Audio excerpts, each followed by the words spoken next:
అసలు విరూపాక్ష అనగానే it's a family cinema. సడన్గా ఈ సినిమాకి ఏ సర్టిఫికేట్ ఏంటి అని ఆశ్చర్యపోయాం. ఈ సినిమాకి సెన్సార్ అయిన తర్వాత ఏ సర్టిఫికేట్ రావడానికి కారణం మీరు సంయుక్త మీరు ఏమైనా రొమాన్స్ సీన్సా లేదంటే సినిమాలు ఏమైనా భయపడే సన్నివేశాలు పెట్టారా? సార్ మీరు తప్పుగా అనుకోకపోతే రొమాన్స్ సీన్స్ చెప్పండి, పర్వాలేదు. ఎందుకు మీరు వస్తారా టికెట్? రొమాన్స్ సీన్స్ వస్తారా తెలుసు. మీకు చాలా గ్యాప్ వచ్చింది అనుకుంటా. అంత గ్యాప్ రాకూడదు. పైగా మీరు వయసులో ఉన్నారు, పక్కన అమ్మాయి ఉంది. మీకు పక్కన ఎప్పుడు అమ్మాయిలో ఉంటారు, అర్థమైపోయింది.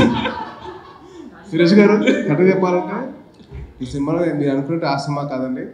This is film which definitely exciting. ఆ ఎక్సైట్మెంట్ అయితే కాదు, మీరు అడిగారు కాబట్టి చెప్పాల్సి వస్తుంది. అంటే డెఫినెట్లీ ఒకటండి, ఈ సినిమా మటుకు అందరు ఫ్యామిలీస్ వచ్చి చూడొచ్చు. అంటే ఏ సర్టిఫికేట్ ఎందుకు ఇచ్చారని అడుగుతాను. తప్పు అది మా డైరెక్టర్ చెప్తారండి. మనకి ఒళ్ళు జలధరించి చూసే సీన్స్ ఉన్నాయి, అండ్ ఆల్సో కొన్ని గోరే సీన్స్ కూడా ఉన్నాయి. For that you know sense. ఇప్పుడు ఏ సర్టిఫికేట్ మగధీరాకి వచ్చింది, అది ఏమన్నా దాంట్లో ఉన్నాయా? కాదండి, వచ్చిన దాని గురించి అడుగుతున్నాను సార్. దాంట్లో ఉన్నాయంటే అది నిజంగా ఏమో కొన్ని యాక్షన్ సీన్స్ ఉన్నాయి కదా, ఇబ్బందికర సీన్స్ ఉన్నాయి కదా, అటువంటివి దీంట్లో ఉంటాయి. అది ఏమున్నాయని అడిగాను. నేను అడిగింది అదే, థ్రిల్లర్ హారర్. మీరు అనుకుందే తెలియదండి.